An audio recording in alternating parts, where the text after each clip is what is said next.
बिस्मिल्लाहिर्रहमानिर्रहीम। अस्सलाम वालेकुम। उर्दू आईटी के प्लेटफॉर्म से और फ्री आईटी ट्रेनिंग्स की जानिब से आपका होस्ट मोहम्मद उमर खालिद हाजिर खिदमत है। अच्छा दोस्तों, लास्ट लेक्चर में हम लोगों ने डिस्क मैनेजमेंट को जो है वो डिटेल से डिस्कस किया था। इसके अंदर मैंने आप लोगों को बताया था कि हार्ड डिस्क के जो है वो कितनी तरह के हम लोग पार्टीशन जो है वो कर सकते हैं, जिसके अंदर हम लोगों ने बेसिक डिस्क को भी देखा था और डायनेमिक डिस्क को भी देखा था। और मैंने आपको बताया था कि एक हार्ड डिस्क के अंदर मैक्सिमम जो है ना हम लोग बेसिक डिस्क के अंदर 4 प्राइमरी पार्टीशंस बना सकते हैं कि प्राइमरी पार्टीशन कैसे बनाते हैं, एक्सटेंडेड कैसे बनाते हैं और लॉजिकल कैसे बनाते हैं। और फिर उसके बाद हम लोगों ने डिफरेंट टाइप के वॉल्यूम्स को डिस्कस किया था, जिसमें हम लोगों ने सिंपल वॉल्यूम को देखा था, स्पैन वॉल्यूम को देखा था, स्ट्राइप सेट को देखा था, स्ट्राइप सेट विद पैरिटी को देखा था, मिरर सेट को देखा था। ये सब चीजें जो है लाइक रेड वन जो है जिसको हम लोग मिररिंग कहते हैं, मिररिंग का कॉन्सेप्ट क्या था कि ये बेसिकली आप लोगों को फॉल्ट टॉलरेंस प्रोवाइड करता है कि जो काम आप लोग एक हार्ड डिस्क के ऊपर करते हो ऑटोमेटिकली वो काम दूसरे हार्ड डिस्क पे भी होता है। मतलब आपने अगर एक डिस्क के ऊपर आपने 1 2 3 लिखा तो ऑटोमेटिकली उसका मिरर जो है वो सेकंड डिस्क के ऊपर बन जाएगा। फायदा क्या होगा, 100% आप लोगों को डेटा की रिडंडेंसी में आपको मिलेगी कि अगर सपोज एक हार्ड डिस्क खराब हो भी जाती है तो दूसरे के ऊपर आपका सारे का सारा डेटा जो है मौजूद होगा। हम लोगों ने डिफरेंट वॉल्यूम्स देखे थे, जिसके अंदर से एक रेड वन या मिररिंग जो है ये हमें फॉल्ट टॉलरेंस प्रोवाइड करता है, और रेड 5 जिसको स्ट्राइप विद पैरिटी भी बोलते हैं। स्ट्राइप विद पैरिटी के अंदर कम से कम 3 हार्ड डिस्कों का होना जरूरी है, और ज्यादा से ज्यादा आप इसके अंदर जितनी मर्जी इसमें आप हार्ड डिस्क ऐड कर लें। तो इसके अंदर क्या होता था कि ये हार्ड ड्राइव का एक पोर्शन जो है वो पैरिटी इंफॉर्मेशन के लिए मुख्तस कर लेता है। मिसाल के तौर पे यहाँ पे हमारे पास 100 जीबी के 4 हार्ड ड्राइव्स हैं। तो 100 जीबी के 4 हार्ड ड्राइव्स हैं। जब आप इसका रेड 5 कॉन्फ़िगर करोगे तो विंडोज एक्सप्लोरर के अंदर ही आपको सिर्फ 300 जीबी का वॉल्यूम दिखाएगा, जबकि 100 जीबी जो है इसने पैरिटी इंफॉर्मेशन के लिए रिजर्व किया होगा। अच्छा, अब ये 100 जीबी जो है किसी एक स्पेसिफिक डिस्क का नहीं होगा, बल्कि अक्रॉस ऑल द डिस्क होगा। तो मतलब 25 जीबी पहले डिस्क में से, 25 जीबी दूसरी डिस्क में से, 25 जीबी तीसरी डिस्क में से, 25 जीबी चौथी डिस्क में से रिजर्व करेगा पैरिटी के लिए। तो मतलब 100 जीबी एक हार्ड डिस्क के इक्वल जो है ना वो स्पेस तमाम में से एलोकेट कर लेगा पैरिटी इंफॉर्मेशन के लिए, और बाकी सबके ऊपर जो है ना डेटा रखेगा। सॉरी, इसका फायदा क्या है कि इसका फायदा ये है कि ये आपको डेटा के रिडंडेंसी आपको प्रोवाइड करता है कि अगर आपका रेट जो है वो डिग्रेडेड मोड में चला जाता है, कोई हार्ड डिस्क आपकी खराब हो जाती है, तो सिस्टम बूट होने से पहले आपको जो है वार्निंग देगा कि आपका रेट जो है वो डिग्रेडेड मोड में है। आप जो है इसको रेट को पहले जो है दोबारा से स्टेबल करें, एक हार्ड डिस्क की आप बीच में इंसर्ट करें ताकि रेड 5 प्रॉपर तरीके से काम करना शुरू करें। तो मतलब ये रेड 1 और रेड 5 जो है ये हम लोगों को डेटा की रिडंडेंसी जो है ना प्रोवाइड करता है। इसके अलावा हम लोगों ने सिंपल वॉल्यूम डिस्कस किया था, स्पैन वॉल्यूम डिस्कस किया था, स्टार्ट वॉल्यूम डिस्कस किया था। ठीक है, फिर मैंने आप लोगों को डिस्क को एक्सपेंड करना भी बताया था, डिस्क को श्रिंक करना भी बताया था। तो ये सारी की सारी चीजें जो है बेसिकली डिस्क मैनेजमेंट के अंदर है, और डिस्क मैनेजमेंट जो है वो कंप्यूटर मैनेजमेंट के अंदर आता है। और कंप्यूटर मैनेजमेंट का मैंने आपको बताया था कि ये आपके क्लाइंट ऑपरेटिंग सिस्टम में भी मौजूद होता है और आपके सर्वर ऑपरेटिंग सिस्टम में भी मौजूद होता है, कि जहां से हम अपने मेजॉरिटी एडमिनिस्ट्रेटिव टास्क जो है वो परफॉर्म करते हैं। जब कुछ स्टूडेंट्स की तरफ से क्यूरी थी कि हम लोगों ने प्रैक्टिस करनी है और हम अपने वर्चुअल मशीन के साथ जो है ये मल्टीपल ड्राइव्स कैसे अटैच करेंगे। तो पहले मैं जल्दी से आप लोगों को ये बताता हूँ कि मल्टीपल ड्राइव्स आप लोग कैसे अटैच करेंगे। हम लोग आते हैं अपने हाइपरवाइजर पे। ये इस वक्त जो है हाइपरवाइजर आप लोगों को सामने नजर आ रहा है स्क्रीन पे। मिसाल के तौर पे ये मेरे पास जो है विंडोज 2022 सर्वर है, 2022 सर्वर है, 2022 सर्वर है। मैंने इस सर्वर के सेटिंग्स पे क्लिक किया। सेटिंग्स पे क्लिक करने के बाद यहाँ पे हार्ड ड्राइव आईडी कंट्रोलर है, यहाँ पे मैंने हार्ड ड्राइव पे क्लिक करने के बाद ऐड पे क्लिक किया और मैंने न्यू पे क्लिक किया, नेक्स्ट पे क्लिक किया। अब वो पूछ रहा है कि आपने इस तरह VHD बनानी है या VHDX बनानी है। VHD जो है ना ये हाइपरवाइजर के पुराने डिस्क का फॉर्मेट था Hyper-V 1 का, जबकि Hyper-V 2 और Hyper-V 3 जो है हाइपरवाइजर का जो लेटेस्ट वेरिएंट है जो कि विंडोज 2016 के अंदर है या विंडोज 10 के अंदर है, उसके अंदर जो है VHD का जो फॉर्मेट है, एक तो सबसे बेसिक डिफरेंस ये है कि VHD की जो मैक्सिमम कैपेसिटी होती थी वो सिर्फ आपके 2 टेराबाइट तक हो सकती थी, जबकि VHDX जो डिस्क है आपकी वर्चुअल हार्ड डिस्क है जो आपकी, ये फॉर्मेट जो है ये 64 टेराबाइट तक जो है डिस्क को सपोर्ट करता है। ठीक है। अच्छा, फिर यहाँ पे एक ऑप्शन है कि फिक्स डिस्क बनानी है, डायनामिक एक्सपेंडिंग बनानी है, डिफरेंसिंग डिस्क बनानी है। बेसिकली फिक्स डिस्क जो है ये आप लोगों के फिजिकल हार्ड ड्राइव में से उतनी स्पेसिफिक जगह को फिक्स कर देगी, उसको अलोकेट कर देगी। तो हम लोग ये नहीं करेंगे, क्योंकि अगर फिक्स डिस्क करेंगे तो उतनी हार्ड डिस्क की फिजिकल डिस्क की जो स्पेस रिजर्व हो जाएगी। मैं इसको करता हूँ डायनामिक एक्सपेंडिंग। डायनामिक एक्सपेंडिंग जो है बेसिकली ये रन टाइम के ऊपर जितनी आपकी हार्ड डिस्क एक्चुअल कंज्यूम करेगी स्पेस, उतनी स्पेस ही आपकी फिजिकल डिस्क में से आप ही लेता रहेगा। ठीक है, मैंने इसको डायनामिक एक्सपेंडिंग में सिलेक्ट किया और ब्राउज करके जहां कहीं मेरे पास विंडोज 2022 सर्वर इंस्टॉल है, ये देखें, मैं उसी जो है ना फोल्डर का पाथ दे देता हूँ। मैंने कहा इसके अंदर इसकी हार्ड डिस्क बनाना है, इसको सपोज मैंने नाम दे दिया डिस्क, और नेक्स्ट पे क्लिक किया और नेक्स्ट किया और फिनिश किया, अप्लाई किया। अच्छा, इसी तरीके से मैंने अब इसके अंदर एक और डिस्क मैंने ऐड करनी है। तो ये जो यहाँ पे हार्ड ड्राइव है, हार्ड ड्राइव को आप रिमूव भी कर सकते हैं। हार्ड ड्राइव को, सॉरी हार्ड ड्राइव कह रहा हूँ, ये जो डीवीडी रोम है, डीवीडी रोम को अगर आपने रिमूव करना है, रिमूव पे क्लिक किया, अप्लाई किया, जो पहले डीवीडी रोम लगी हुई थी वो साथ से रिमूव हो गई। अब मैंने आईडी कंट्रोलर 1 को सिलेक्ट किया, हार्ड डिस्क पे क्लिक किया, ऐड पे क्लिक किया, new virtual hard disk, again next किया, VHDX सिलेक्ट किया और इसको मैंने डायनामिक एक्सपेंडिंग किया। ब्राउज करके जहां कहीं मेरे पास मेरी VM पड़ी है, तो ऑर्गेनाइज करके डेटा को आपको रखना चाहिए। मैंने वर्चुअल हार्ड ड्राइव वाले फोल्डर का पाथ दिया और इसका नाम मैंने रख दिया फॉर डिस्क को। ठीक है, नेक्स्ट किया, फिनिश किया। अच्छा, ये देखें, पहले एक हार्ड डिस्क जिसमें हमारा ऑपरेटिंग सिस्टम इंस्टॉल है, दूसरी हम लोगों ने ऐड की, तीसरी ऐड की, चले एक और ऐड कर लेते हैं। आईडी कंट्रोलर 1 के साथ मैंने ऐड पे क्लिक किया, न्यू पे क्लिक किया, नेक्स्ट किया, VHDX किया, डायनामिक एक्सपेंडिंग किया, ब्राउज करके मैंने पाथ दिया जहां मैंने अपनी हार्ड डिस्क के कंटेंट मैंने स्टोर करवाने, और डिस्क को मैंने नाम दिया। नाम मैं क्यों दे रहा हूँ, ताकि मुझे खुद याद रहे, खुद जो है ना, अगर मुझे कहीं पे मूव करना पड़ता तो मुझे पता हो गया ये किस मकसद के लिए बनाई हुई है। नेक्स्ट किया, फिनिश किया, अप्लाई किया, ओके किया।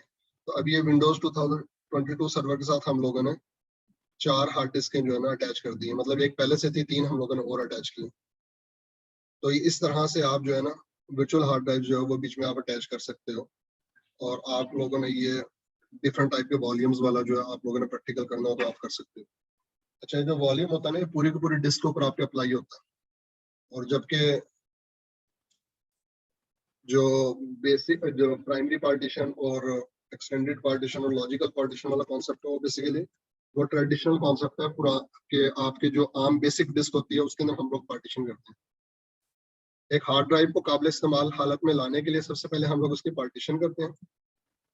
पार्टीशन करने के बाद आप उस पर डायरेक्ट डेटा स्टोर नहीं कर सकते अनटिल अनलेस के आप उसको फॉर्मेट ना करो। तो हम लोग डिफरेंट टाइप के फाइल सिस्टम को यूज करते हैं, हार्ड डिस्क को फॉर्मेट करते हैं, या फैट में करते हैं, या FAT32 में करते हैं, या NTFS में करते हैं।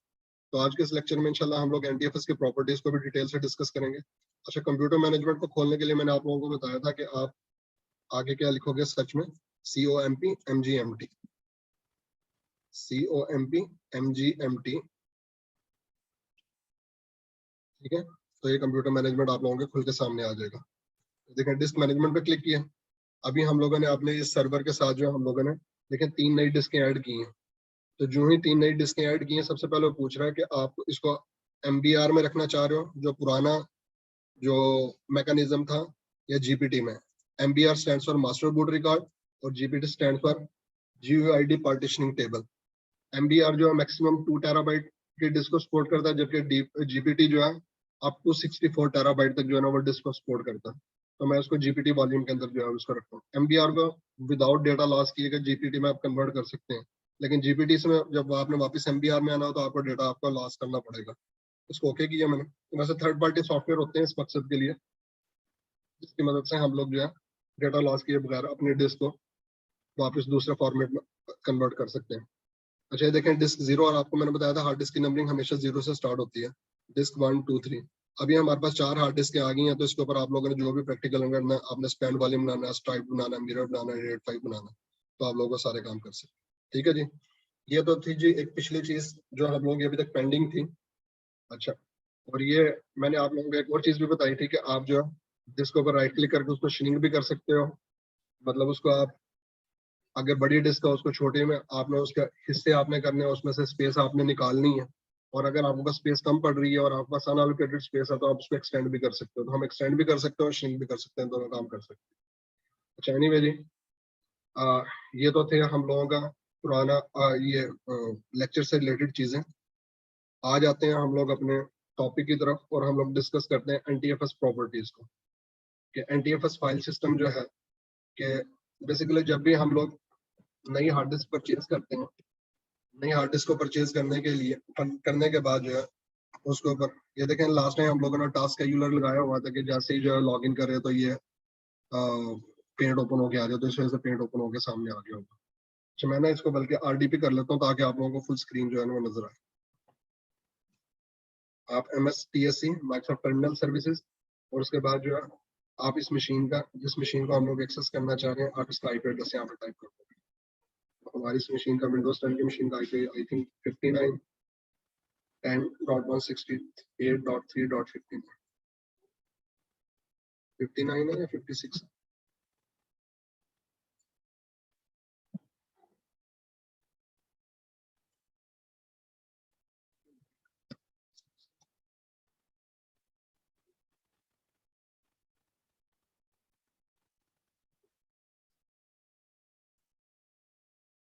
याद है जी किसी को?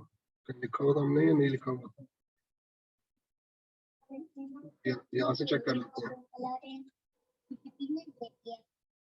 अच्छा, ये विंडोज 10 का इंटरफेस इस वक्त आप लोगों को सामने नजर आ रहा है। अच्छा, हमारे पास विंडोज 10 के अंदर डिफरेंट टाइप के जो है ना वॉल्यूम्स हैं, डिफरेंट टाइप की पार्टीशन। आप सिंपल पार्टीशन के ऊपर राइट क्लिक करें और आप फॉर्मेट पे क्लिक करें। फॉर्मेट पे जब आप क्लिक करते हैं तो फॉर्मेट की कमांड करती क्या है, बेसिकली ये आपके हार्ड डिस्क के ऊपर नए सिरे से ट्रैक्स बनाती है और उन ट्रैक्स को फर्दर जो है वो सेक्टर्स में और सेगमेंट में जो है ना वो डिवाइड कर देती है।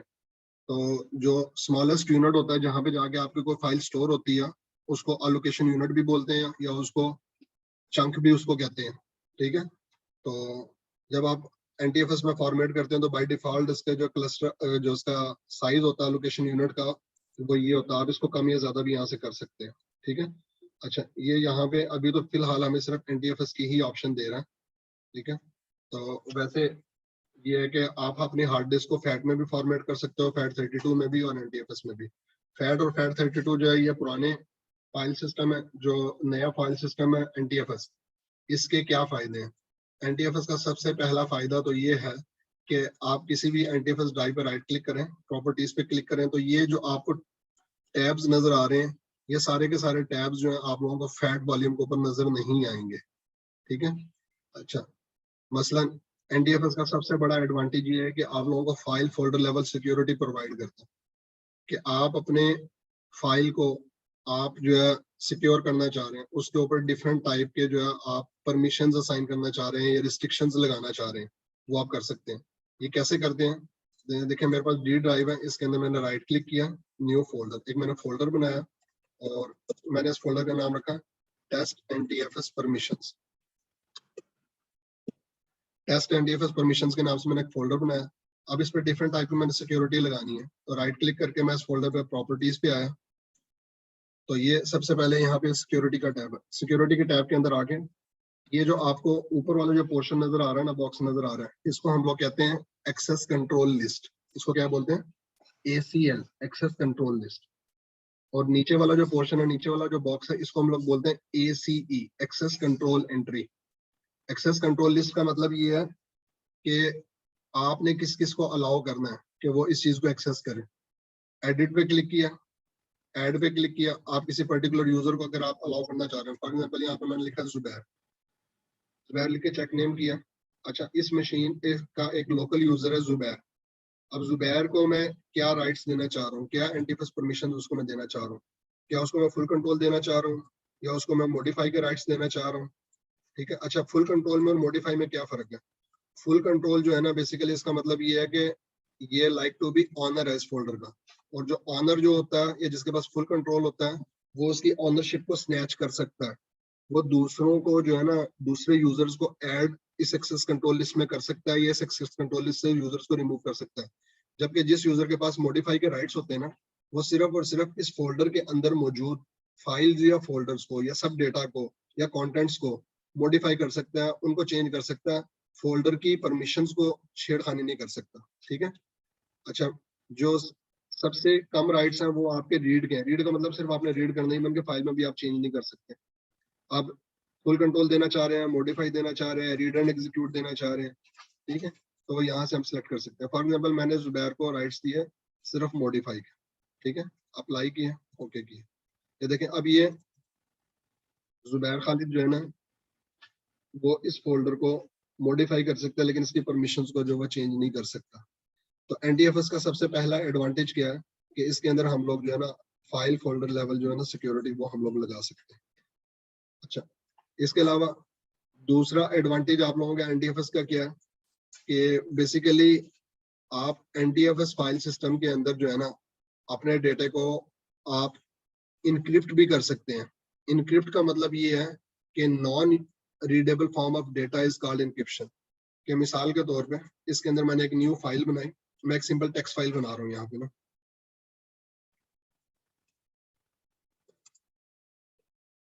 टेस्ट के नाम से मैंने एक फाइल बनाई है और इसके अंदर फॉर एग्जांपल मैंने यहाँ लिख दिया,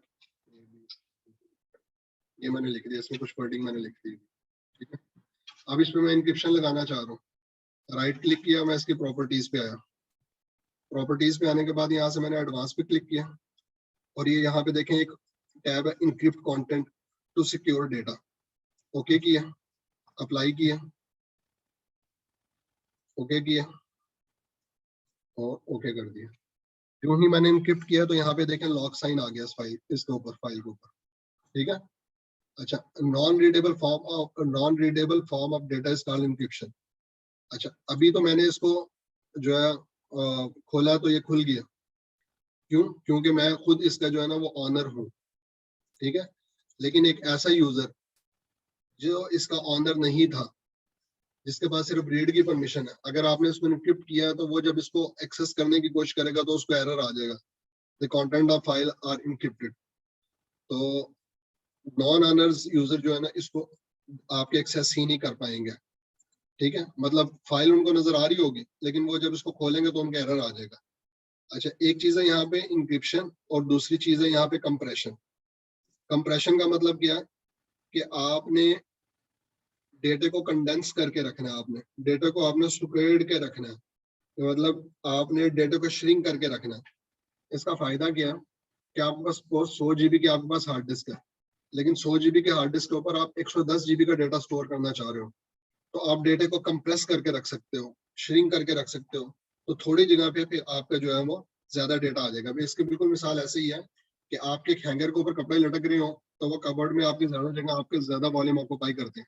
अगर आप उन्हीं को जो है अच्छे तरीके से पैक करके आप उनको प्रेस करके उनको सूटकेस में रखते हो तो वो ही जो है ज्यादा सूट जो है ना आपके एक सूटकेस में आपके आ जाते हैं आपके। तो आपने अगर डेटा को कंडेंस करके रखना है, सुकेड़ के रखना है, इसको देखें मैंने ओके किया और अप्लाई करता हूँ, ओके किया। अब जब मैंने इसको कंप्रेस किया तो कंप्रेस करने के बाद जो है ये देखें इसके ऊपर ये 2 एरो के निशान आप लोगों को नजर आ रहा है।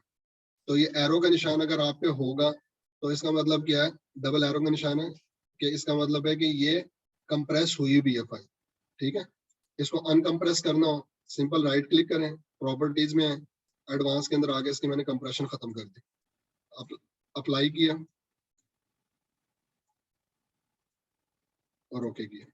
अच्छा, आप कहोगे कि कोई फर्क तो नजर नहीं है, असल में ये फाइल बहुत छोटी सी है ना, या तो हम लोगों के पास डेटा जो है वो MBs के अंदर हो या GBs के अंदर हो, तो फिर वहां पे आपको सिग्निफिकेंट जो है ना डिफरेंस आपको यहाँ पे फील होगा। तो ऑलरेडी 1 KB की फाइल है, तो 1 KB के अंदर भी जो है सिर्फ और सिर्फ उसके 6 बाइट्स जो है वो उसने मतलब कंज्यूम किए हुए हैं, वो जो उसके अंदर हम लोगों ने कंटेंट इसमें राइट किया होगा। अगर तो हमारे पास कोई बड़ा डेटा का साइज हो, लाइक हमारे पास MBs के अंदर हो या GBs के अंदर, फिर आपको पता लगेगा कि आप जब कंप्रेस करते हो तो उसका साइज जो है ना वो कट जाता है या कंडेंस हो जाता है, ठीक है। ये जो आपको मैं प्रॉपर्टीज बता रहा हूँ कि आप डेटा को कंप्रेस कर सकते हो या इंक्रिप्ट कर सकते हो, ये properties basically NTFS file system की है, न्यू टेक्नोलॉजी फाइल सिस्टम। ये आप लोगों के फैट या फैट 32 के अंदर नहीं होते। NTFS का एक और बड़ा एडवांटेज ये है कि आप लोगों के लॉन्ग फाइल नेम को सपोर्ट करता है कि आप किसी भी फाइल का नाम जो है ना अप टू 255 कैरेक्टर्स तक आप फाइल का नाम आप रख सकते हो। जबकि फैट के अंदर जो है ना ये लिमिटेशन होती है। फैट फाइल लोकेशन टेबल जो है, जो ट्रेडिशनल है, पुराना है, 1993 से चला आ रहा है विंडोज ऑपरेटिंग सिस्टम के अंदर, उसके अंदर ये ना तो फाइल फोल्डर लेवल सिक्योरिटी आप उसमें प्रोवाइड कर सकते हो और ना आप उसमें कंप्रेशन लगा सकते हो, ना एनक्रिप्शन, और वो लॉन्ग फाइल नेम को सपोर्ट भी नहीं करता। तो 4 एडवांटेज अभी तक हम लोगों ने डिस्कस किए। पहला एडवांटेज मैंने आपको बताया कि इसके ऊपर आप फाइल फोल्डर लेवल सिक्योरिटी आप लगा सकते हो। एक्सेस कंट्रोल लिस्ट में पहले यूजर को ऐड करेंगे, फिर एक्सेस कंट्रोल एंट्री के अंदर आगे उसके आप राइट्स डिफाइन करोगे। दूसरा फिर ये मैंने आपको बताया कि आप जनरल के अंदर आगे एडवांस के अंदर आके यहाँ से उसके कंटेंट्स को आपने अगर सिक्योर करना है, इनक्रिप्ट करना है, कंप्रेस करना है, जो कुछ भी आपने करना है वो आप यहाँ से आके कंप्रेस भी कर सकते हो, इनक्रिप्ट भी कर सकते हो। कंप्रेशन एक अलग से उसके प्रॉपर्टी है, इनक्रिप्शन जो है वो एक अलग से इसकी प्रॉपर्टी है। अच्छा, यहाँ पे बाद लोग ये सवाल करते हैं कि ये ऊपर आर्काइविंग लिखा हुआ है, आर्काइविंग का मतलब क्या? Archive and index attribute. Basically अभी तक इस फाइल का जो है ना बैकअप नहीं हुआ, हम लोगों ने कोई बैकअप सॉफ्टवेयर हम लोगों ने कॉन्फ़िगर नहीं किया हुआ जो इसका फाइल का बैकअप ले ले। जब इसका सक्सेसफुल बैकअप हो जाएगा तो ये आर्काइविंग वाला जो चेकबॉक्स है ये अनचेक हो जाएगा। इसका मतलब ये है कि आपके ऑपरेटिंग सिस्टम को पता लग जाएगा कि इस फाइल का बैकअप हो चुका है, कि ये फाइल किसी अल्टरनेटिव लोकेशन पे स्टोर हो चुकी है आप, ठीक है। खैर वो हम लोगों का भी टॉपिक नहीं है, वो हम बैकअप के अंदर इंशाल्लाह डिस्कस करेंगे। आज का जो टॉपिक है वो एनटीएफएस की प्रॉपर्टीज को डिस्कस करना है। एक मैंने आपको बताया कि फाइल फोल्डर लेवल इसमें सिक्योरिटी हम लगा सकते हैं, और दूसरा हम लोग उसको कंटेंट्स को कंप्रेस भी कर सकते हैं या हम कंटेंट्स को इनक्रिप्ट भी कर सकते हैं। इनक्रिप्शन का मतलब है non readable form of data, compression का मतलब है कि कंडेंस करके रखना, स्क्वेड के रखना ताकि जगह कम गिरे, और चौथा मैंने आपको बताया कि लॉन्ग फाइल नेम को सपोर्ट करता है, ठीक है। अच्छा, और इसके अलावा एनटीएफएस का क्या एडवांटेज है या एनटीएफएस का क्या फायदा है? जो आप लोगों की एनटीएफएस ड्राइव है, आप इस पर राइट क्लिक करें, प्रॉपर्टीज पे हैं, और यहाँ पे आप कोटा भी लगा सकते हैं। कोटा का मतलब क्या है कि आप लोगों के मिसाल के तौर पे एक यूजर एक सिस्टम को जो है ना 2 लोग यूज कर रहे हैं। अब डी ड्राइव के ऊपर 100 GB स्पेस है। अब पहला यूजर जो है वो क्या करता है, बहुत सारी वीडियो गेम्स और जो है ना बहुत सारी मूवीज वगैरह जो है ना स्टोर कर देता है। अब वो दूसरे बंदे को जो है स्पेस मिलती ही नहीं है, उसने अपने कॉलेज की यूनिवर्सिटी के असाइनमेंट्स को उसने अगर सेव करना है तो उसको बार बार मैसेज होता है कि डिस्क ऑलरेडी फुल, तो वो अपना काम की फाइलें भी नहीं रख सकता, अपने दफ्तर की फाइलें भी नहीं रख सकता। अब इस तरह के प्रॉब्लम्स का आप लोगों का प्रोडक्शन एनवायरनमेंट में भी सामना करना पड़ता है। तो इस तरह के प्रॉब्लम्स को एड्रेस करने के लिए माइक्रोसॉफ्ट ने एनटीएफएस वॉल्यूम के अंदर एक और प्रॉपर्टी इंट्रोड्यूस करवाई जिसका नाम है कोटा। कोटा का मकसद क्या है कि आप लोगों ने डिस्क की स्पेस को आपने इक्वली डिस्ट्रीब्यूट कर देना अमंग ऑल द यूजर्स। अब आप जो कोटा आप लगाओगे उस कोटे के अकॉर्डिंगली जो है ना हर यूजर को वो दिखाएगा कि आपके पास सिर्फ इतनी स्पेस है। अभी ये देखें यहाँ पे 100 GB यहाँ पे डिस्क की स्पेस है, तो यहाँ पे कोटा जो है ना अभी नहीं लगा हुआ, ये चेकबॉक्स जो है ना वो अनचेक्ड है। अभी ये देखें क्या कह रहा है, डिस्क कोटाज आर डिसेबल्ड। मैंने फॉर एग्जाम्पल कह दिया अनेबल कोटा मैनेजमेंट, मैंने कहा कोटा इसके ऊपर लगाओ, और देन फिर मैंने कह दिया deny disk space to user exceeding quota limits, कि यूजर्स को डिनाई कर देना कि जो अपने कोटा लिमिट को एक्सीड करते हैं। मतलब मैं इसके ऊपर अगर 10 GB का कोटा लगा रहा हूँ फॉर एग्जाम्पल लिमिट टू, इसको मैंने आप केबीज में भी लगा सकता हूँ, एमबीज में भी लगा सकता हूँ, जीबीज में भी लगा सकता हूँ। अच्छा, ये क्या चीज है? KB stand for kilobyte, MB stand for megabyte, GB stand for gigabyte, TB stand for terabyte, PB stand for perabyte petabyte, और EB stand for exabyte. Exabyte एक बहुत बड़ी इकाई है। जिस तरीके से हम लोगों ने अपनी छोटी क्लासेस के अंदर हम लोगों ने पढ़ा था 9th-10th में, हम लोगों ने जो है डिफरेंट टाइप के हम लोगों ने जो चीजों की मेजरमेंट के लिए हम लोगों ने डिफरेंट टाइप के स्केल्स को स्टडी किया था कि जी 1000 ग्राम का 1 किलोग्राम होता है या 1000 मीटर का 1 किलोमीटर होता है। इसी तरीके से डेटा मेजरमेंट के लिए जो इकाई होती है कंप्यूटर के अंदर उसको हम लोग बोलते हैं बिट या बाइट। सबसे स्मॉलेस्ट जो होती है इकाई उसको बोलते हैं बिट, ठीक है। और 8 बिट्स मिलके 1 बाइट बनाते हैं, और 1024 बाइट्स का 1 किलोबाइट होता है। 1024 किलोबाइट का 1 मेगाबाइट होता है। 1024 मेगाबाइट का 1 गीगाबाइट होता है। 1024 गीगाबाइट का 1 टेराबाइट होता है। 1024 टेराबाइट का 1 पेटाबाइट होता है। 1024 पेटाबाइट का एक एक्साबाइट होता है। एक्साबाइट एक बहुत बड़ी इकाई है। अभी तक एक्साबाइट के अंदर कंप्यूटर के कोई भी जो है ना डिवाइस नहीं बनी, ठीक है। लेकिन आप प्रोडक्शन एनवायरनमेंट में जब काम करोगे तो सैन जो है स्टोरेज एरिया नेटवर्क जो है, जिसके अंदर हम लोग मल्टीपल स्टोरेज डिवाइसेस को कंबाइन करके हम लोग उसके अंदर उसके एक उसमें यूनिट में जब हम वो कन्वर्ट करेंगे, तो ये प्रोडक्शन एनवायरनमेंट में आप लोगों को माइट भी आपको पेटाबाइट या एक्साबाइट के अंदर चीजें आपको देखने को मिले।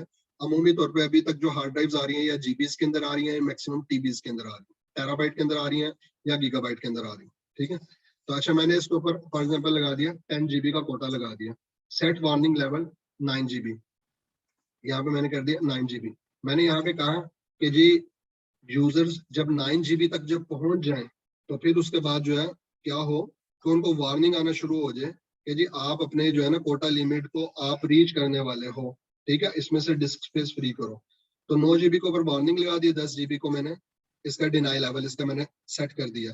अब इस कंप्यूटर के जितने भी यूजर्स होंगे, जितने लोकल यूजर्स होंगे, सबको जो है ना सिर्फ 10-10 GB स्पेस ही नजर आएगी। ठीक है, वो सिर्फ 10-10 GB डेटा स्टोर कर सकेंगे, इससे 10 GB ज्यादा डेटा उस पर स्टोर नहीं कर सकेंगे।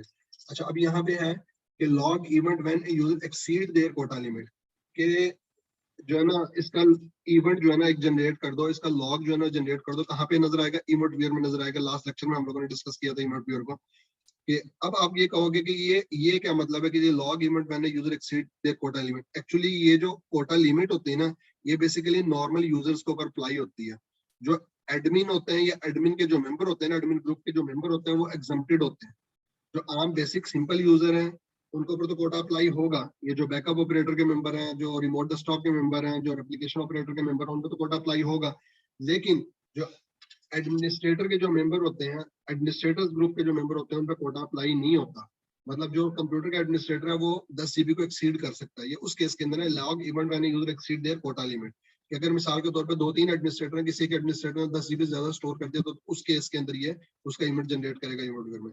दूसरी ऑप्शन है log event when user exceed their warning level, कि जो ही कोई यूजर अपना वार्निंग लेवल इंक्रीज करेगा ना, वार्निंग लेवल को क्रॉस करेगा, तो इसका इवेंट एक जो है इवेंट वेयर में एक इवेंट जनरेट कर देना। अच्छा, अभी आप यहाँ पे जरा गौर कीजिएगा, ये जो ऊपर जो सिग्नल का निशान है और लाइट्स के अंदर देखें कोई तब्दीली होती है नहीं। मैंने इसको अप्लाई पे क्लिक किया, ओके किया, देखें पहले यहाँ पे रेड कलर था, अभी ग्रीन कलर है। इसका मतलब ये है कि अब इस डिस्क के ऊपर जो है ना वो कोटा अप्लाई हो गया होगा। ठीक है। अच्छा, अब आप लोग कहोगे कि जी ये दिखा तो अभी भी स्टिल जो है हम लोगों को वो रहा क्या नाम अपना 100 GB। देखें दिखाएगा आपको 100 GB। और दूसरी बात ये है कि ये जो कोटा जो अप्लाई होता है ना, ये बेसिकली होता है आप लोगों के नॉन एडमिनिस्ट्रेटर्स के ऊपर। तो अभी हम एडमिनिस्ट्रेटर के अकाउंट से लॉग इन हुआ, हम एक काम करते हैं, हम एक दो यूजर बना लेते हैं टेस्ट के तौर पे, फिर उन यूजर से हम लोग जो है ना चीजें ट्राई करते हैं। लास्ट में मैंने आप लोगों को बताया था कि यूजर्स आप लोगों ने क्रिएट करने हो तो आप कंप्यूटर मैनेजर में आते हैं और यहाँ पे आके आप यूजर क्रिएट करते हैं। एक यूजर हम लोगों ने बनाया 7 के नाम से।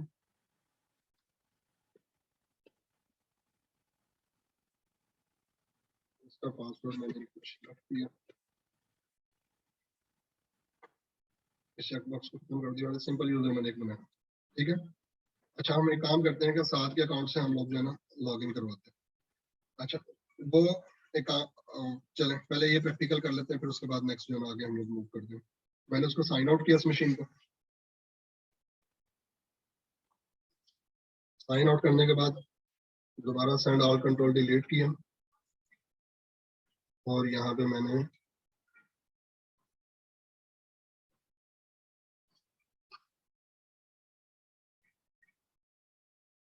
अच्छा पहले जुबैर के अकाउंट से भी एक बार ट्राई कर दो। जुबैर ऑलरेडी लॉग इन होगा तो वो प्रोफाइल क्रिएट करने में इतना टाइम नहीं लेगा, क्योंकि 7 के अकाउंट हम लॉग इन करेंगे तो वो प्रोफाइल जुबैर भी पहले लॉग इन नहीं होगा।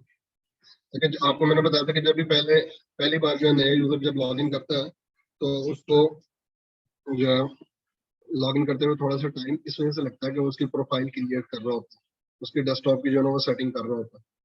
तो ये सिर्फ फर्स्ट टाइम ही होता है, नेक्स्ट टाइम जो है ये इतना टाइम नहीं लेगा। अच्छा जी, now come to the topic. हम लोगों ने अभी लॉग इन किया है जुबैर यूजर के अकाउंट से, और माई कंप्यूटर में मैं आया, और जो डी ड्राइव के ऊपर ये देखें। अब डी ड्राइव जो है ना, ये हालांकि 100 GB की ड्राइव थी, लेकिन चूंकि जुबैर यूजर ने लॉग इन किया तो अब जुबैर यूजर को जो है ना ये 100 GB की नहीं दिखा रहा, बल्कि जुबैर यूजर को कितनी दिखा रहा है? ये दिखा रहा है कि जी ये 10 GB की ड्राइव है। ठीक है। तो हालांकि एक्चुअली ये ड्राइव का साइज कितना है? 100 GB है, लेकिन चूंकि हम लोगों ने इस पर कोटा लगा दिया हुआ है, तो इस वजह से ये ड्राइव का जो साइज जो है ना ये हम लोगों को यहाँ पे दिखा रहा है कि 10 GB।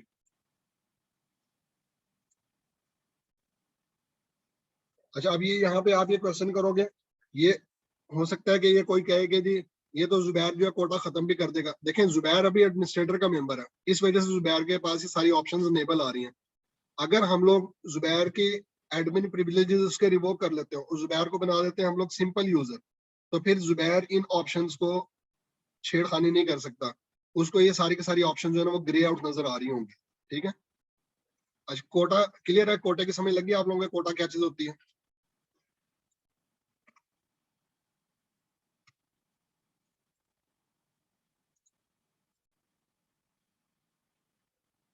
मैं लॉग इन करता हूँ दोबारा से जी एडमिनिस्ट्रेटर के अकाउंट से।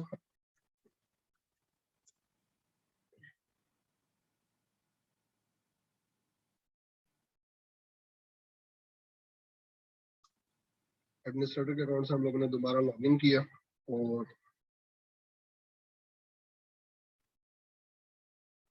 चूंकि मैं एडमिनिस्ट्रेटर के अकाउंट से लॉग इन हुआ तो एडमिनिस्ट्रेटर के ऊपर डायरेक्टली ये जो है ना कोटा शोटा जो है ना आप लोगों का अप्लाई नहीं होता।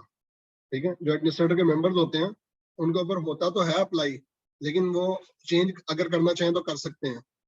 तो हम लोगों ने अभी तक डिस्कस किया कि एनटीएफएस जो मेरी पार्टीशन है, एनटीएफएस पार्टीशन के अंदर जो है ना हम लोग फाइल फोल्डर लेवल सिक्योरिटी लगा सकते हैं, हम लोग डेटा को इनक्रिप्ट कर सकते हैं, हम लोग जो है और क्या कर सकते हैं, डेटा के ऊपर हम लोग कंप्रेशन लगा सकते हैं, कंप्रेस कर सकते हैं, इनक्रिप्ट कर सकते हैं, और हम लोग फाइल फोल्डर लेवल हम लोग सिक्योरिटी हम लोग लगा सकते हैं। ठीक है, और इसके अलावा पूरी की पूरी डिस्क के ऊपर हम लोग जो है वो कोटा लगा सकते हैं। ये सारी की सारी प्रॉपर्टीज जो है ना एनटीएफएस की हैं, जो आप लोगों के फैट या फैट 32 वॉल्यूम होता है ना, फैट या फैट 32 के अंदर आप लोग ये काम नहीं कर सकते। अच्छा जी, एक और चीज होती है इसके अंदर, होती है कि ऑडिटिंग। ठीक है, ऑडिटिंग का कॉन्सेप्ट जो है ना ये भी एनटीएफएस का है। ऑडिटिंग का कॉन्सेप्ट ये है कि आपने यूजर्स को आपने मॉनिटर करना है कि what they are actually doing. मिसाल के तौर पे आपके पास एक सेंसिटिव फोल्डर है, ये सेंसिटिव आपके पास डेटा है, ये आपके पास एक सेंसिटिव डेटा आप लोगों को पड़ा है को प्रोजेक्ट से रिलेटेड। अब आप ये चाह रहे हो कि ये आपने इसको मॉनिटर करना है कि इस फोल्डर को कौन कौन एक्सेस करता है और कौन कौन जो है ना इसको इसकी कॉपी बनाता है, ये कौन इसके कंटेंट्स को रीड करता है, कौन इसको डिलीट करने की कोशिश करता है। इस तरह की सारी एक्टिविटीज को आपने मॉनिटर करना है। आप राइट क्लिक करोगे, प्रॉपर्टीज के अंदर जाओगे, प्रॉपर्टीज के अंदर जाने के बाद आप सिक्योरिटी पे क्लिक करोगे, अगेन आप एडवांस पे क्लिक करोगे, एडवांस पे क्लिक करने के बाद ये सेंटर वाले टैब पे आप आ जाओगे। यहाँ पे सेंटर वाले टैब पे आप आए, सेंटर वाले टैब पे आने के बाद आपने ऐड पे क्लिक किया और यहाँ से अब आप यूजर्स को सिलेक्ट करोगे किसको आपने ऑडिट करना है। फॉर एग्जाम्पल यहाँ पे मैंने लिखा एवरीवन, एवरीवन को ऑडिट कर दिया। किस चीज को ऑडिट करना है? जब कोई इसको रीड करे, जब इसके लिस्ट फोल्डर कंटेंट करे, जब इसको राइट करे या फुल कंट्रोल करे। अच्छा, ये तो मैं आपको सिर्फ जो है ना वो टेस्ट की हद तक आप लोगों को मैं लगाना जो है ना बता रहा हूँ, लेकिन प्रोडक्शन एनवायरनमेंट में हम लोग जो है ना हर एक को ऑडिट नहीं करते, हम लोग सिर्फ सिलेक्टेड फाइल फोल्डर्स के ऊपर सिलेक्टेड पीपल को हम लोग ना ऑडिट करते हैं। ठीक है, जिनसे आप लोगों का कोई कंसर्न हो, क्योंकि ऑडिट के अगेंस्ट जो है ना आप लोगों के बहुत ज्यादा लॉग्स जनरेट होते हैं और उसके लिए आप लोगों को हार्ड डिस्क के ऊपर उतनी स्पेस भी चाहिए। लेकिन ऑडिटिंग सिर्फ और सिर्फ हम लोग एनटीएफएस फाइल सिस्टम में कर सकते हैं, फैट या फैट 32 में आपकी ऑडिटिंग नहीं होती। इसको ओके किया और ओके कर दिया मैंने, इसको अप्लाई किया, ओके किया। तो अब ये इस डिस्क को इस पर्टिकुलर फोल्डर के ऊपर मैंने ऑडिटिंग इनेबल कर दी हुई है। तो ये कहाँ से किया? सिक्योरिटी के अंदर गए, एडवांस पे गए, ऑडिटिंग पे क्लिक किया और यहाँ से एवरीवन को ऑडिट किया हुआ।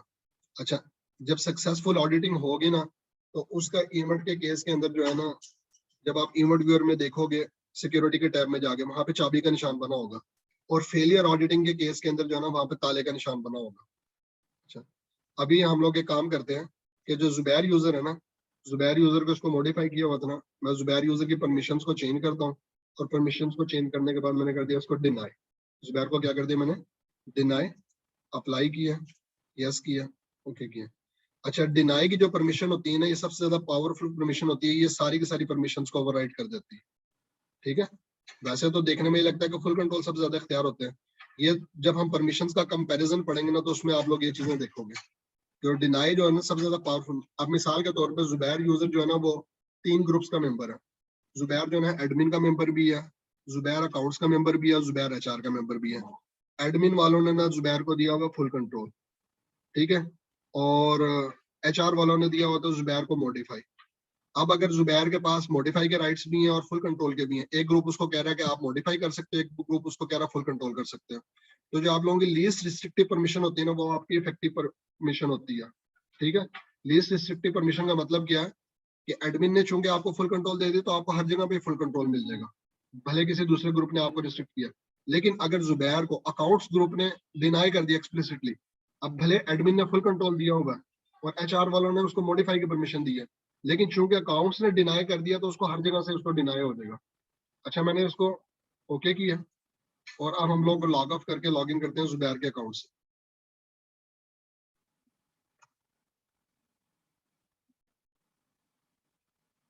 जुबैर के अकाउंट से मैंने लॉग इन किया जी।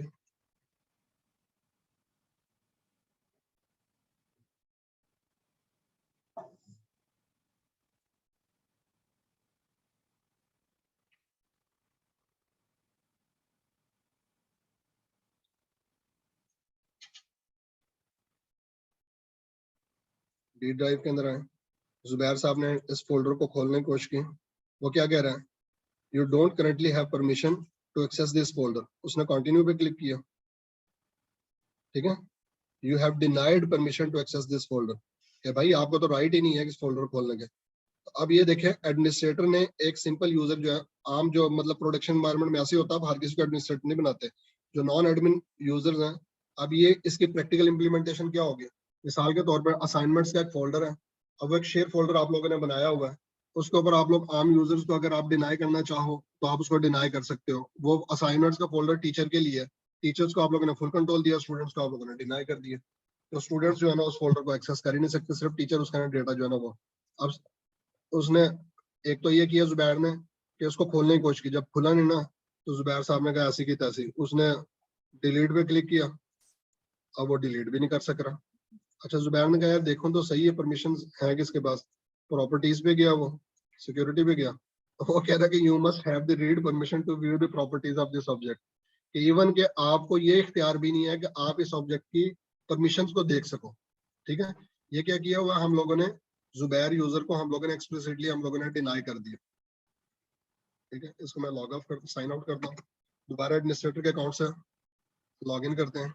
और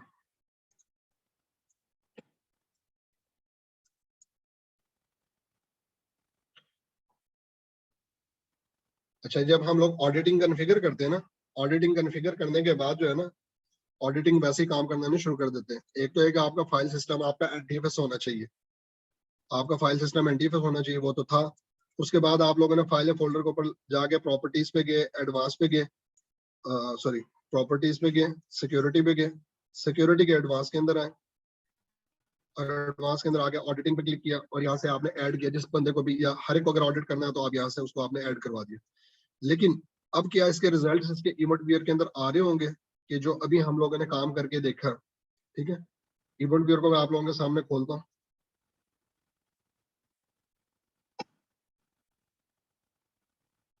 इवेंट बियर को खोला और इसके रिजल्ट आपको कहाँ पे नजर आएंगे, इसके लिए आप विंडोज लॉक के अंदर आओगे, सिक्योरिटी के अंदर आओगे, ठीक है। तो यहाँ पे देखते हैं कि जी वो इवेंट आप लोगों को नजर आ रहा है या नहीं नजर आ रहा है। जो इस तरह के जितने भी काम है ऑडिटिंग के, जितने रिजल्ट्स होंगे, वो सारे के सारे आप लोगों के सिक्योरिटी के अंडर आप लोगों के आ रहे होंगे, ठीक है। अच्छा, ये देखें, सक्सेसफुल ऑडिटिंग के केस के अंदर आप लोगों के जो है ना चाबी का निशान आ रहा होता है, और जो फेलियर ऑडिटिंग होती है उसके केस के अंदर आपके पास ताले का निशान आ रहा होता है। लेकिन ये जो अभी ऑडिट इवेंट्स हैं, ये ऑडिट इवेंट्स जो है ना basically log in log of से रिलेटेड है। जो अभी हम लोगों ने काम किया ना वो बेसिकली ऑब्जेक्ट एक्सेस के हवाले से। तो ऑडिटिंग कन्फिगर करने के बाद ये अभी हम लोगों ने एक पार्ट किया, अभी हम लोगों ने दोनों पार्ट नहीं किए। इसका दूसरा पार्ट ये है कि आपको लोकल सिक्योरिटी पॉलिसी के अंदर जाके आप लोगों को ऑडिट पॉलिसी जो है ना आप लोगों को अनेबल करनी पड़ेगी। अब वो पॉलिसी कहाँ से आप अनेबल करेंगे, उसके लिए आप स्टार्ट के अंदर आए, रन के अंदर या सर्च के अंदर आके लिखें आप Paul edit.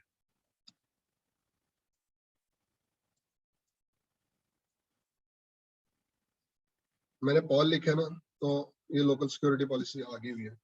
Local security policy के अंदर आए, और ये यहाँ पे आप लोकल पॉलिसीज पे क्लिक करेंगे और ऑडिट पॉलिसीज में बाय डिफॉल्ट जो है ना ऑब्जेक्ट एक्सेस ये नॉट कॉन्फ़िगर होता है। इसको आपने क्या करना, ऑडिट ऑब्जेक्ट एक्सेस, इस पर डबल क्लिक किया, सक्सेसफुल और फेलियर।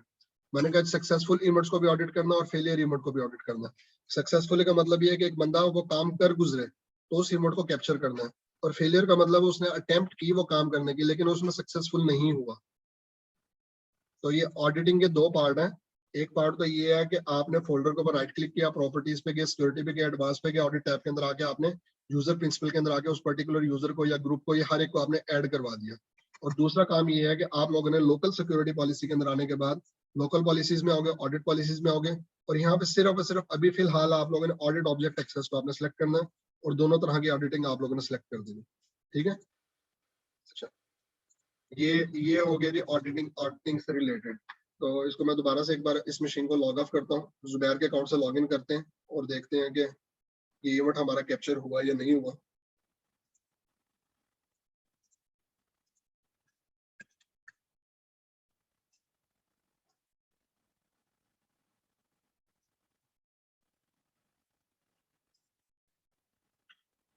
ये आप लोगों के जो है ना, अभी नेक्स्ट लेक्चर से इंशाल्लाह मैं आप लोगों को जो है ना प्रैक्टिकली असाइनमेंट्स भी देना शुरू करूंगा कि आप लोगों ने प्रैक्टिकली जो है ना वो काम करके दिखाया करना। अच्छा, जुबैर साहब इस पे एंटीफस के अंदर आए और इन्होंने उसको पहले तो ओपन करने की कोशिश की, उनको डिनाई मिला कि यू डोंट हैव परमिशन, तो फिर जुबैर साहब ने उसको डिलीट कर दिया। और डिलीट करने में कह रहे हैं कि आपके पास डिलीट के भी राइट्स नहीं है। अच्छा, उसने कहा कि मैं इसकी परमिशन तो चेक करूँ ना, उसने राइट क्लिक किया, प्रॉपर्टीज के अंदर आए, सिक्योरिटी के अंदर आए, अब वो देखो वो परमिशन भी इसकी रीड नहीं कर सक रहा। क्यों? वो अगर ऑडिटिंग देखना चाह रहा हो, वो इवन के ये भी नहीं देख सक रहा कि इसका ऑनर है कौन है, उसको कुछ भी नहीं बता रहा। क्यों? क्योंकि इसको एक्सप्लिसिटली डिनाई किया हो। और मैंने आप लोगों को बताया कि डिनाई की परमिशन सबसे ज्यादा पावरफुल परमिशन होती है, वो आपकी बाकी तमाम परमिशन को जो है ना आप लोगों के ओवरराइड कर देती है। ठीक है, चाहिए हम लोगों ने सोचा था कि वीडियो छोटी बनाई है, लंबी हो रही है, तो बस एक आखिरी चीज बता के जो है ना हम लोग अपने इसको आज के सेशन को वाइंड अप करते हैं। दोबारा एडमिनिस्ट्रेटर के अकाउंट से लॉगिन किया, और ये जो अभी इवेंट जो हम लोगों ने जिसको ट्रेस करने की कोशिश की है, पहले हम लोगों ने उस पर्टिकुलर फोल्डर के ऊपर ऑडिटिंग कॉन्फ़िगर की, फिर ऑडिट पॉलिसी के अंदर आके हम लोगों ने ऑडिटिंग पॉलिसी हम लोगों ने इनेबल की। अब मैं इवेंट व्यूअर के अंदर आऊंगा, कंप्यूटर मैनेजमेंट के अंदर आ जाऊँ, या डायरेक्ट मैं सर्च के अंदर आके इवेंट व्यूअर लिख दूं, वो आप दोनों तरह से उसको एक्सेस कर सकते हो। सिक्योरिटी के अंदर आए,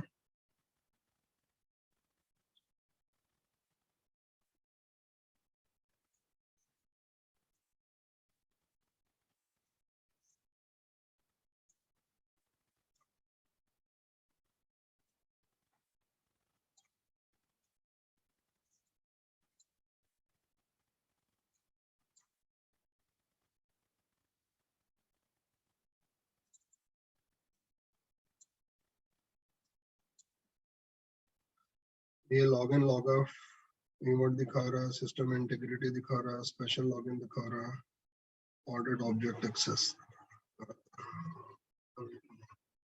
ये देखें, ये ताले का निशान ऑडिट फेलियर कर, ये लॉगिन फेलियर का। अच्छा हाँ, एक और चीज कि हम लोगों ने पॉलिसी लगा तो दी है, पॉलिसी लगाने के बाद जो है ना हम लोगों के सिस्टम की पॉलिसी को हम लोगों ने अपडेट करना होता है।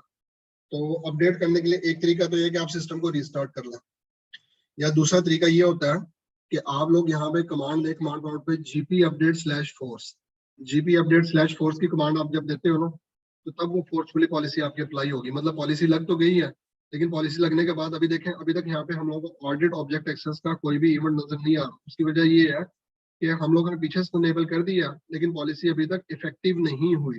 पॉलिसियों को इफेक्टिव बनाने के लिए आपको क्या करना पड़ेगा कि आप कमांड प्रॉम्प्ट को खोलोगे एडमिन प्रिविलेजेस के साथ, सीएमडी को आपने रन एज एडमिनिस्ट्रेटर किया, और यहाँ पे आप कमांड दोगे GP update space forward slash force, GP update slash force की आप कमांड दोगे, कोई भी आप लोगों ने चेंजिंग करनी हो। ठीक है, या फिर ये है कि दूसरा आसान तरीका ये कि अपनी इस मशीन को आप रिस्टार्ट कर लो, मशीन को रिस्टार्ट करें, या फिर जीपी अपडेट स्लैश फोर्स की कमांड दें। ठीक है, अच्छा आज की आखिरी चीज जो हम लोगों ने डिस्कस करनी है, किसी फाइल या फोल्डर को आप लोगों ने अगर शेयर करना हो, फाइल या फोल्डर को आप लोगों ने शेयर करना हो तो कैसे शेयर करेंगे? आप उस फाइल या फोल्डर पर राइट क्लिक करोगे, प्रॉपर्टीज पे आओगे, प्रॉपर्टीज पे आने के बाद शेयरिंग पे क्लिक करेंगे। अभी ये शेयर नहीं है, तो आप शेयर पे क्लिक करोगे। अच्छा, शेयर आपने किसके लिए करना है? सब यूजर्स के लिए करना है, एवरीवन के लिए करना है? अगर तो एवरीवन के लिए करना है, एवरीवन को ऐड किया, एवरीवन को मैंने दिया रीड ओनली, एडमिनिस्ट्रेटर्स को दिया फुल कंट्रोल, और जुबैर को अगर रिमूव करना, जुबैर को सिलेक्ट करके यहाँ से रिमूव कर दिया। जुबैर को मतलब एक्सप्लिसिटली ऐड नहीं किया हम लोगों ने, मैंने एवरीवन को ऐड कर दिया। एवरीवन का हर कोई मेंबर होता है, एडमिनिस्ट्रेटर भी होता है, आम यूजर भी होता है। तो एवरीवन को रीड के राइट्स दिए हुए हैं, और ऑनर को जो है ना, जो एडमिनिस्ट्रेटर है वो इसका ऑनर है। शेयर पे क्लिक किया, अब ये फोल्डर जो है ना हम लोगों का शेयर हो गया होगा। ठीक है, अच्छा अब इस शेयर फोल्डर को एक्सेस कैसे करेंगे? कोई भी नेटवर्क के ऊपर बैठा हुआ बंदा, कोई भी दूसरा यूजर जो हमारे सेम लैन से कनेक्टेड है, वो इस मशीन का नाम लिखेगा, डबल बैक स्लैश।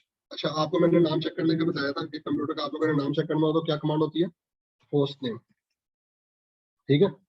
अच्छा, इस मशीन का नाम है जी हमारा, सॉरी ये तो अभी मेरे फिजिकल मशीन का दिखा रहा है।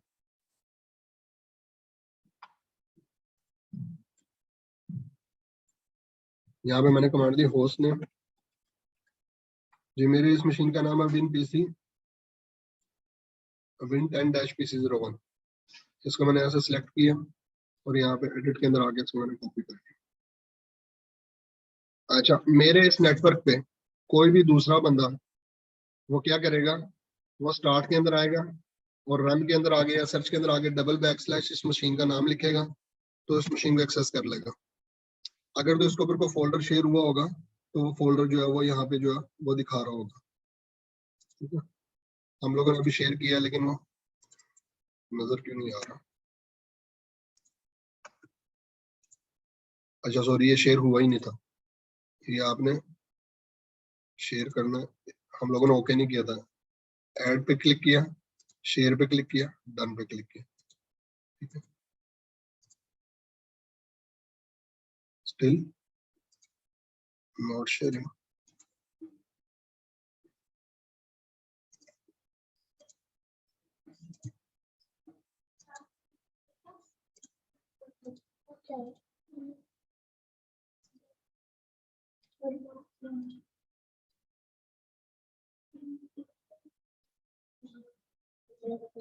परमिशन एक्सेस इज डिनाइड,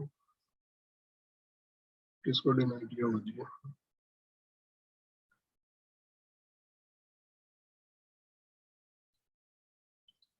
चलिए एक नया फोल्डर बना के सी ड्राइव में बना के दिखाता हूँ, इसको हम लोग बाद में चेक करेंगे, ट्रबल शूट करेंगे। आपने शेयरिंग पे क्लिक किया, राइट क्लिक किया, प्रॉपर्टीज पे गए, शेयरिंग पे क्लिक किया, शेयर पे क्लिक किया, एवरीवन से इसको आपने शेयर करना, ऐड किया, शेयर किया, डन किया, ओके किया। क्या है, फोल्डर शेयर हो गया होगा जी, बिल्कुल शेयर हो गया होगा। अच्छा, नेटवर्क पे मौजूद कोई भी बंदा जो है ना, डबल बैक स्लैश और आपके पीसी का नाम एंटर करेगा तो जो फोल्डर आपके शेयर हुआ होगा वो आपके यहाँ पे नजर आ रहा होगा, ठीक है।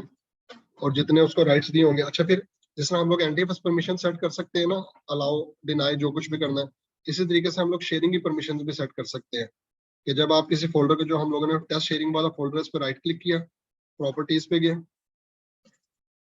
और यहाँ पे देखें, जब शेयरिंग करते हैं ना, शेयर करते हुए आप यहाँ से यूजर्स को सिलेक्ट करके जिस भी यूजर को ऐड करना, फॉर एग्जाम्पल जुबैर को मैंने ऐड किया और जुबैर को मैंने दे दिया, जुबैर रीड भी कर सकता है, राइट भी कर सकता है, एडमिनिस्ट्रेटर रीड राइट कर सकता है, जुबैर रीड राइट कर सकता है।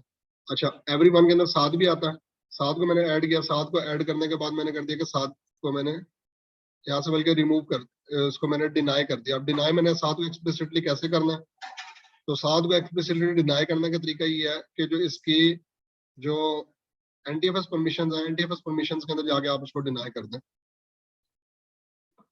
या फिर आपको एडवांस परमिशन भी दिखा देता हूँ।